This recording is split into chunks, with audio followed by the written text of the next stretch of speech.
si effort yi nga xam ne nii gouvernement bi def na ko pour adresser la sécurité et la souveraineté alimentaire soo leen xoolee Sénégal mi ngi importer 1070 milliards de denrées alimentaires mi ngi importer 1,4 million de tonnes de riz 860 000 tonnes de blé 450 000 tonnes de maïs 450 000 tonnes de maïs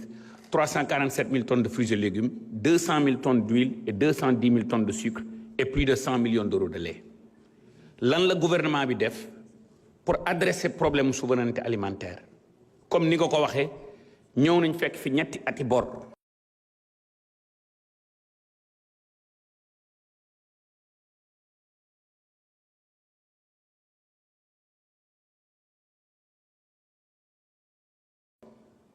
ñu fay ñaar yi ñëw nañ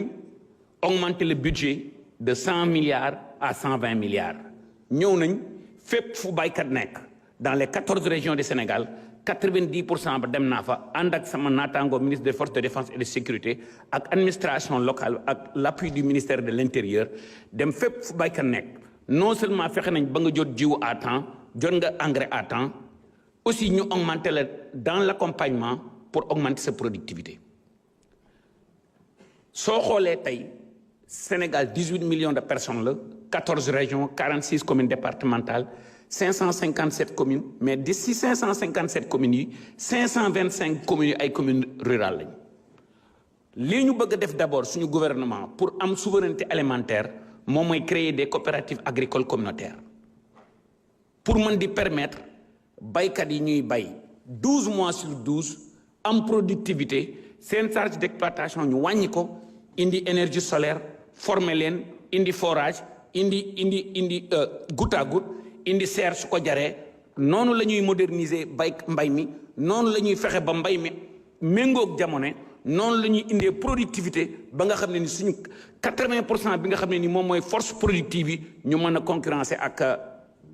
képp ku ñu war a concurrencer te dinaa dellu si diggante Sénégal ak peut-être les petits producteurs man dama jàpp ne un pays dafa soxla ñaari moteur il y a l'agriculture familiale qui représente peut-être 65 70 ba 80% de la force productive ñooñu gouvernement bu bëgg a réussir dëkk bu bëgg a am autosuffisance ak souveraineté alimentaire il faut nga suqali leen nan lañ leen di suqalee mooy dañ leen di former dañ leen di formaliser dañ leen di accompagner dañ leen di finaliser dañuy yokk seen productivité pour ñoom ñu mun a rentable agriculture warta nekk rek ku amul loo def nga dem def agriculture man dama def 27 ans de banque gagné li ma yàlla di gagné li ma yàlla wërsëgale bitim réew bi ma ñëwee fii mënoon naa dem def ubbi ay cabinet finance defuma ko damaa xam ne mbay ak sàmm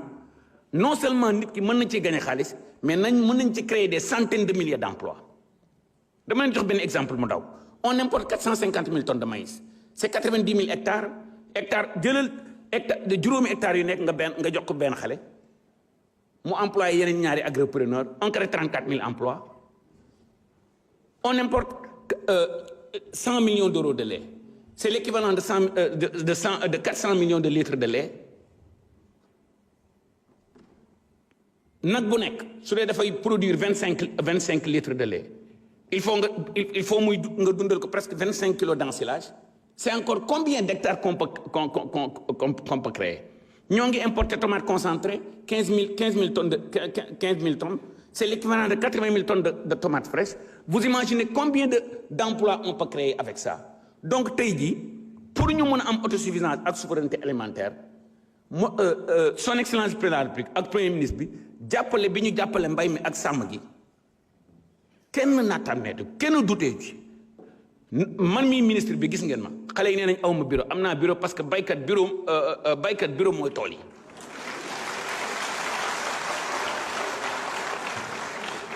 may profiter aussi ci occasion bi pour remercier tous les paysans tous les éleveurs ndax coopération bu rafet bi nga xam ne ni ñoo ngi koy def ak ministère bi ñoo ngi koy def ak agent ministère bi